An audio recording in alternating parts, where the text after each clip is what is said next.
Okay.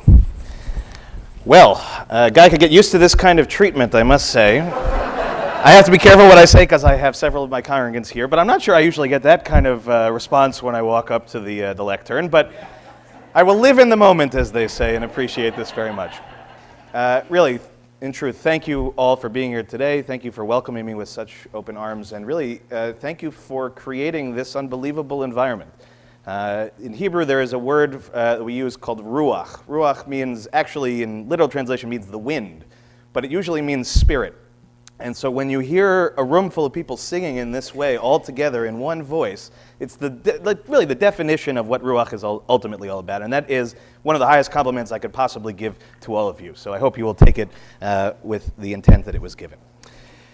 So before we begin with my remarks, and I know that I have a limited time frame here, I want to begin with something of an exercise in which I want to ask, and we're going to just sort of popcorn around the room, as they say, using only one word. What would you use, the one word that you would use to define what peace means to you? Okay, tough exercise, I know. So just start throwing them out a little bit. Let's hear.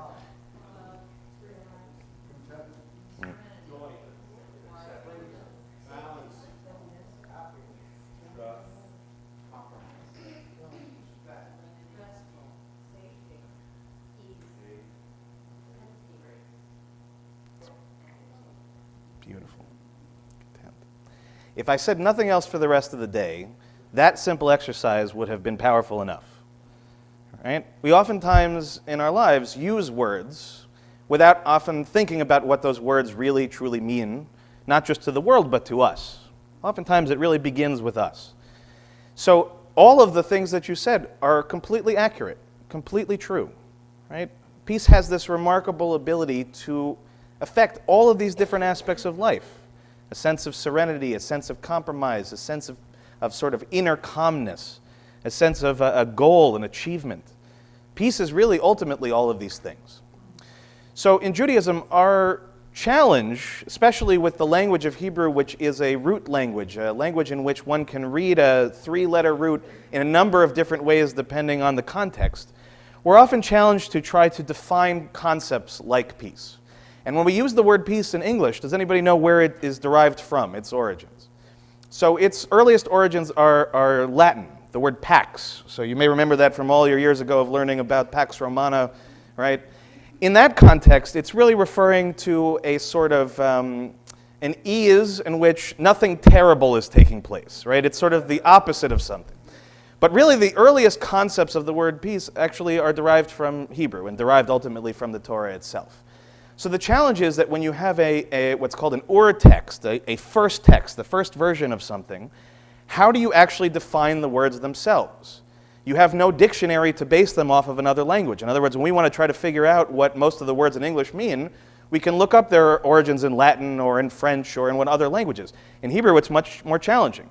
And so usually the way that we look at that is to look in context and to begin with as many examples as we can find, starting from the Torah itself. So what I brought to you this morning, and I realize that this may look like, at least on one side of the page, complete gibberish, which is absolutely fine. I included the Hebrew not to intimidate, but actually for what I think is an extremely important thing, and whenever we're studying sacred text, which is to make sure that the original text is there. So that way you can, if you decide to study the language of Hebrew, will be able to go back and check and see whether the rabbi was correct about what he was saying.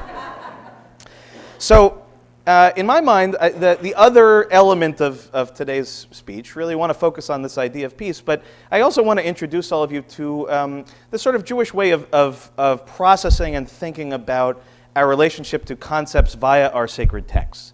And so I chose a few texts, and let me tell you, this is a very small segment of the total number of times the word peace or the word in Hebrew shalom will appear. But I tried to choose ones that I thought were illustrative of different aspects of the concept. Okay, so we're going to move our way through, and hopefully, hopefully at the end, this will all come together and make sense. So one of the first appearances of the word shalom in the Hebrew Bible, in the Torah, is very, very early on in the book of Genesis. It's actually right about what we're reading in Temple these days. And it is used in the context, essentially, of a greeting. Right? So don't worry about who's asking who, but in this case, was greeting them in peace.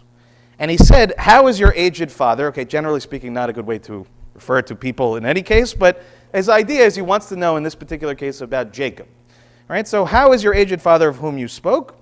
Is he still, in the translation that you will usually find, is in good health. But if you read in the Hebrew, what it's really saying is, how is his peace? Right? So first of all, we have this concept of shalom as being something, right, that's tied to our well-being. That's tied to our ability to function in the world in a physical sense, in an emotional sense, in a mental sense. So when we inquire about someone's shalom or about someone's peace, we are really trying to get to the essence of where they are. Where are they in their internal feelings, whether they be physical, spiritual, emotional, or otherwise. Next, we move on to the book of Exodus, and we're going to move fairly quickly in all of this. And this, we see an instance in which, and this may be more familiar to a lot of you, in which peace becomes also not just a greeting or a salutation, but parting words. Right? When Jethro, who is Moses' father-in-law, and Moses ultimately leave each other's company, they say in Hebrew, lech leshalom. Lech means go towards shalom. Okay, so what does that mean? Right? What does it mean to go towards peace? Sort of an amorphous concept. It's not a place. It's not a physical place. So why use that terminology? Because oftentimes peace is at a distance. Right? Peace is somewhere where we are not. And so when you say goodbye to somebody, or you say hello to somebody, you're inviting them into a peaceful space, and when you are leaving them, you are trying to make sure that they leave in that sense as well, and that they are going towards a peaceful state as they leave. So this also, for anyone who knows a little bit of Arabic, right? In Hebrew, when we greet each other, oftentimes you'll say Shalom Aleichem, may peace be upon you. And in Arabic, in Islam, your traditional approach would to say As-salam alaikum, right? Wa alaikum as-salam is how you would say it back. Right? So this concept of greeting each other and saying goodbye to each other in peace is not certainly by any means unique to Judaism. In fact, I am sure that a similar terminology must exist in Christianity and probably exists, quite frankly, in the traditions and the religions of the Far East as well. Right? That there is something about when we interact with people that we want to instill a sense of peace in the moment and a sense of peace as we are departing each other as well. So shalom in Hebrew and modern Hebrew functions in the same way actually as aloha does in Hawaii. Right? In other words, it means everything. Good, hello, goodbye, etc. We next move on to Ecclesiastes, which, just out of curiosity, how many of you are familiar at all? Okay. If I sang, to everything turn to... Okay. That, I imagine, we get a lot of things. So just in case anybody ever wonders, there's very little originality in the world. Really, it's just... various ways of taking old concepts and all love to the birds and to Pete Seeger, we figured out was, I think, the original. Anyway, the point of this is that the book of Ecclesiastes, it's attributed actually to King Solomon, and he's writing this this book, which if you read it would sound remember your teen years, would sound like an angsty teenager talking about how woeful life is and how there's no meaning to anything, et cetera, et cetera. But in one section, in chapter 3, we have this really remarkable series of concepts in which we're basically seeing a dichotomy, basically saying that life exists in oftentimes in two opposites, right? And in this particular case, he's saying there's a time for loving and a time for hating, a time for war and a time for peace. So this is the first instance in which, at least in Judaism that I'm aware of, in which we see the concept of shalom as being an opposite of the concept of milchama, of war. Right? Our first assumption usually when we hear the word peace is thinking in that context, really as an opposite of something as opposed to something in and of itself. Okay? But its origins are really its own identity, and it comes into application later on when thinking about it in contrast to the exact opposite of what we conceive to be a sense of peace. Right? When people are hurting each other, when people are saying terrible things to each other, when the world is tearing itself apart. Right? The thing that we search for, the thing that we look for, the thing that we yearn for is ultimately this sense of peace. We move on to the book of Psalms. And the book of Psalms has 150 Psalms in total, ranging on topic, everything from the very personal, the very internal, to the very worldly, the very godly. But in this case, I brought this in because I wanted to emphasize that the concept of shalom is not just attached to people or to sort of amorphous concepts. It can be attached also to physical objects, or in this particular case, to a place. So oftentimes there are prayers actually built into the regular Jewish prayer system which pray for the peace of Jerusalem, which is particularly ironic and sad of what the history of Jerusalem has actually been and is currently, which is actually a place of conflict. But if you understand Hebrew and you can read the root letters, the word Yerushalayim, Shalem, Shalom, is all the same. Yerushalayim was meant to be a place, a center of peace that would emanate out into the rest of the world. And not just in the last 100 years. For virtually its entire history, it has actually been the exact opposite. Jerusalem has been conquered and reconquered by more people, more civilizations than any single place in the entire world. And part of the reason why that has happened is because it has been made into a holy place for lots of different kinds of people. And unfortunately, the human tendency is to say, in order for me to have mine, you cannot have yours. This is precisely the opposite of what the concept of shalom is about. Why did I title this particular teaching, The Ethics of Wholeness? It's because the root of the word shalom, the root of the word peace in Hebrew actually means that. It means wholeness. So to see a city that is designed, was built, was conceived of, and given ultimately in our tradition from God for the purposes of creating peace and wholeness in the world, to see what it has become over the centuries and what it is currently is very tough for certainly someone like myself, and I imagine like many of you as well. And it's not to lose sight of the fact that when we pray for the peace of Jerusalem, we're not praying for the inanimate object, so to speak. We're not praying for the bricks. We're praying for the idea. We're praying for the concept. We are praying for all of us to be able to elevate ourselves up to the point in which we are ultimately deserving of saying that we are part of that peace.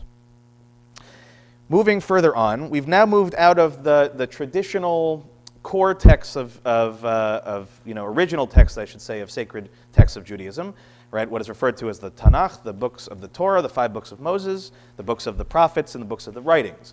Beyond that, we then get into what are called rabbinic texts. Okay, so these are my ancestors from long time ago.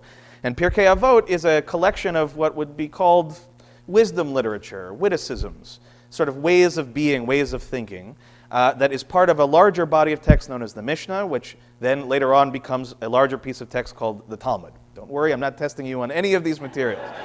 Okay?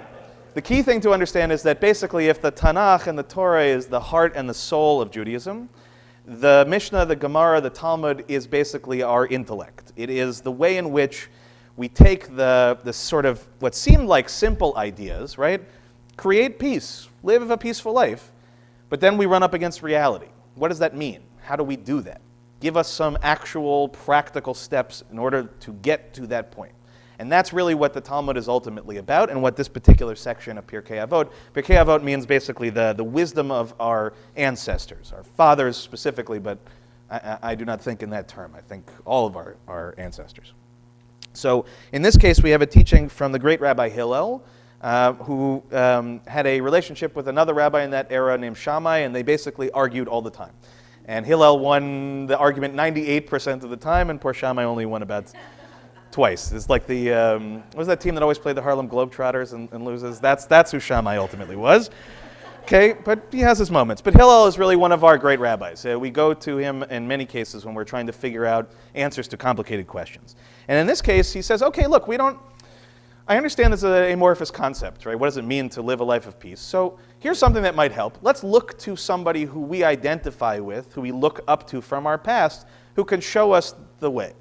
So he says, we should be like the disciples of Aharon. Aharon is Aaron. Aaron is Moses' brother, was the first high priest in Judaism, and had a remarkable sort of individual personality. He was a calming force in a time that was particularly tumultuous. And he was known in particular for, what does it say? Loving peace, ohev shalom, and pursuing peace, rodef shalom.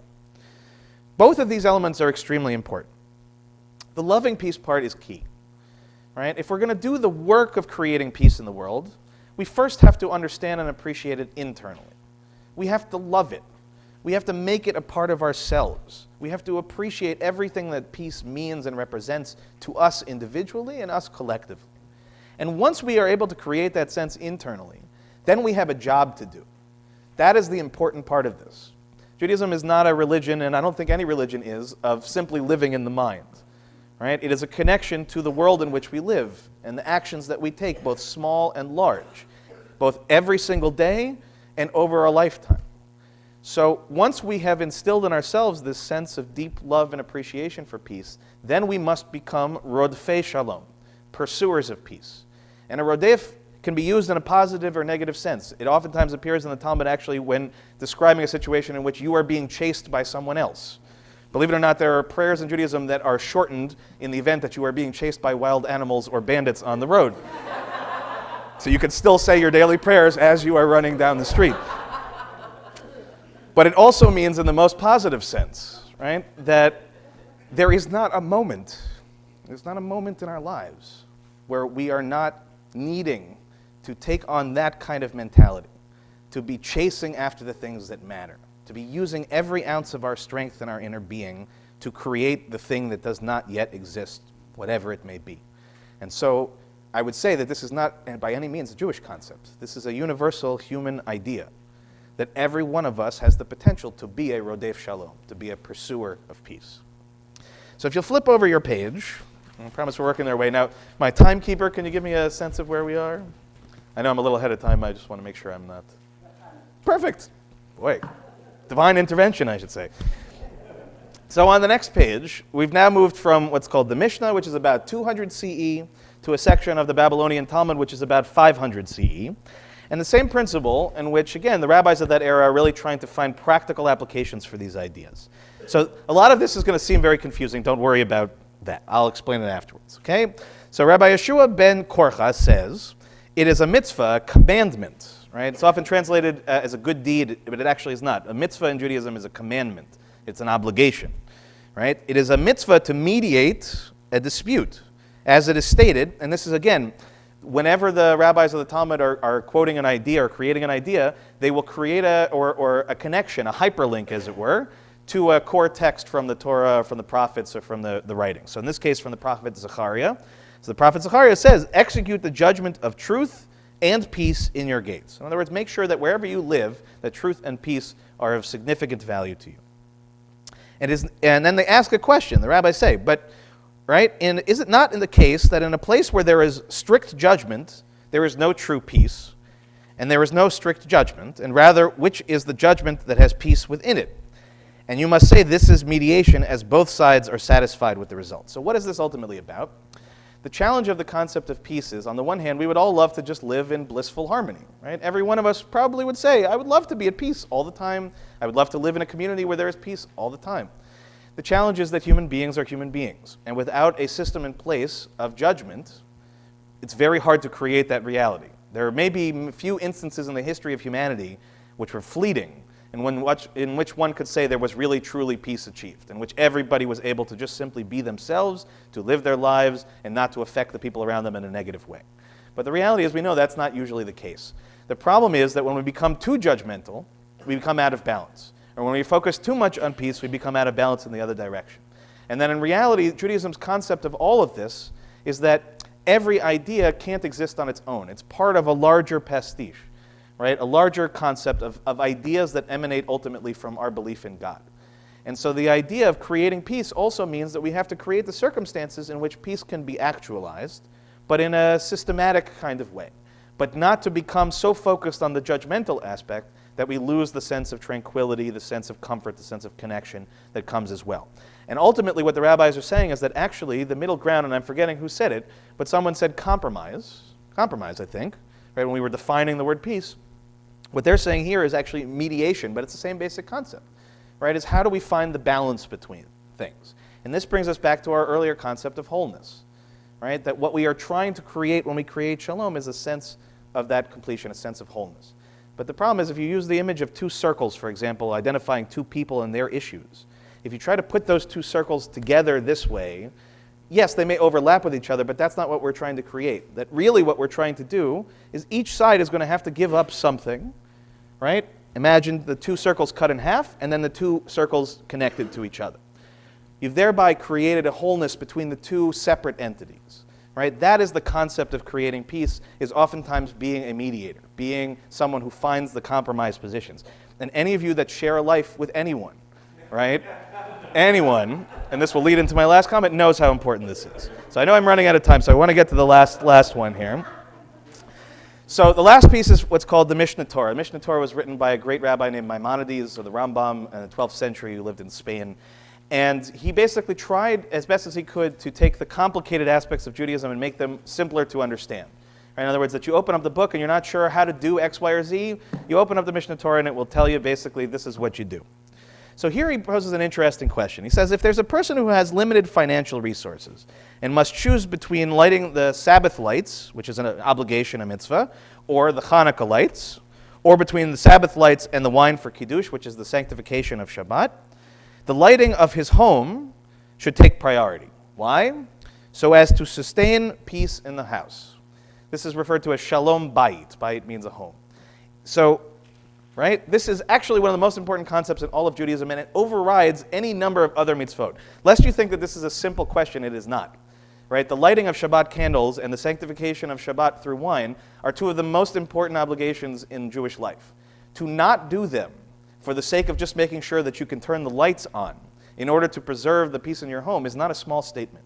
What it is basically saying is that peace, and in particular peace between loved ones, right, within our domicile, within our home, whoever it may be with, is actually greater and more important than any other thing that you can do in Judaism. That's a remarkable statement if you think about it. And how do I know that what I just said is true? We finish off. Great is peace, since the entire Torah has been given to create peace in the world, as it is written, quoting from the book of Proverbs, its ways are ways of pleasantness, that's the Torah, and all its paths are peace. In other words, if you have to boil it down, if you have to take all the complexity of any religion, and certainly in this case speaking for Judaism, this is the takeaway. Peace is everything. Peace is the foundation of everything that we do. Peace is the foundation of every relationship between individuals, between countries, between humanity, between the past, the present, and the future. All of it comes down to the idea of peace, the idea of wholeness. And so if I leave you with anything today is to remember your part in that. Don't think that it only has to be the big things. Think about every single day one opportunity where you choose the peaceful response, the response that will bring wholeness, versus the other. Think of how you can be a rodef shalom, a pursuer of peace. And each and every one of us, if we go out of this space today, and each of us creates a sense of peace that did not exist before, and if every one of us does that every single day, and if that spreads to the rest of the world, perhaps someday we will really be able to call Jerusalem a place of peace, and our whole world a place of peace, and be deserving of that blessing. So with that, I thank you all.